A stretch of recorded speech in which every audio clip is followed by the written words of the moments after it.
राहुल आपको मिल जाए जो आपको ये सिखा दिया कि लकड़ी की माला घुमाना और एक 54 महीने का खर्च में धूप बत्ती जलाना और पानी के पंचवात में 3 बार आचमन करना और चोटी पे हाथ धरना और गायत्री माता को हाथ जोड़ना और बस खर्च से चावल वावल एक आध फेंकना हो तो फेंक देना, न फेंकना हो तो महिला जी की बात है। जो जल्दी करना हो जब करना, खर्च आया माल और खर्च आई लक्ष्मी। बस मुझे बहुत खुशी हुई शुरू के दिनों खुशी हुई, लेकिन जैसे ही उसका वो बात कहना खत्म नहीं हो पाया था तब उसने एक नई बात कहना शुरू कर दी और मैं बहुत गंभीर हो गया। उसने कहा, बच्चे ये हमने इसके बाह्य आवरण बताए हैं गायत्री के, ये काफी नहीं है लेकिन नहीं, ये काफी नहीं है। ये तो केवल आत्मा के विकास की ओर बढ़ने के लिए, चढ़ने के लिए शुरुआत के छोटे छोटे तरीके हैं जिनके आधार पर ऊपर चढ़ा जा सकता है। मुझे उन्होंने बताया फाउंटेन पेन पे देखा है। मैंने कहा फाउंटेन पेन तो अठाने को देखते हैं। उन्होंने कहा बस फाउंटेन पेन के द्वारा कविताएं लिखी जाती हैं। हाँ, और फाउंटेन पेन के द्वारा रविन्द्रनाथ टैगोर ने गीतांजलि लिखी थी जिस पर उनको नोबेल पुरस्कार मिला था। हाँ, मैंने कहा फाउंटेन पेन से लिखी थी। फाउंटेन पेन बड़ा कीमती होता है। हाँ, अगर फाउंटेन पेन न होता तब फिर रविन्द्रनाथ टैगोर के लिए गीतांजलि लिखना मुश्किल था। और गांधी जी हर दिन सेवक का संपादन करते थे और नीति की राह पर उन्होंने क्या मजेदार किताब लिखी है। अगर गांधी जी के पास शायरी न होती और फाउंटेन पेन न होता तब वो लिखना मुश्किल था।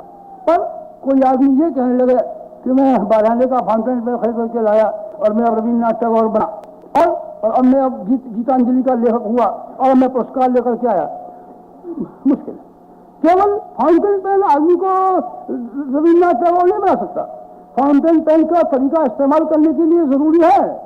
फाउंटेन पेन के बिना, काफी के बिना, कागज के बिना आप चिट्ठियां लिख नहीं सकते। चिट्ठियां लिखने की जरूरत है, कागज चाहिए। और आपने कागज लिया और कलम उठाई और कलम से एक चेक लिखा और बस बैंक के नाम लिखा। उन्होंने कहा हमारे खाते में से 5000 रुपया ड्रॉ कर दीजिए। खर्च से लड़का गया भाग करके और कागज को टुकड़ा ले गया और खर्च से बैंक में दे दिया और ने कहा लाओ 5000 रुपया बैंक वाले दे दिया उठा करके। ठीक है, कागज के ऊपर अक्षर लिख देने से 5000 रुपया मिल सकते हैं।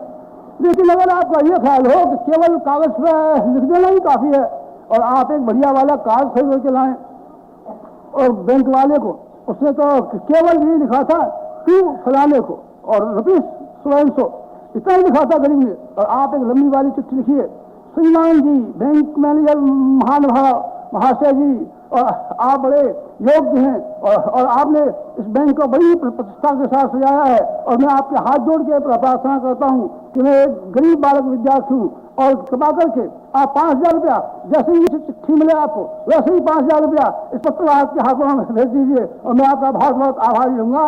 मैं हूँ आपका सेवक फलाना नाम। खत से लंबी वाली चिट्ठी, बढ़िया वाला कागज और बढ़िया वाला लिफाफा रख करके बैंक मैनेजर के नाम भेज दीजिए।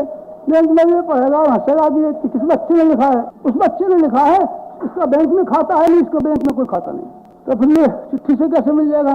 चिट्ठी से नहीं मिल सकता।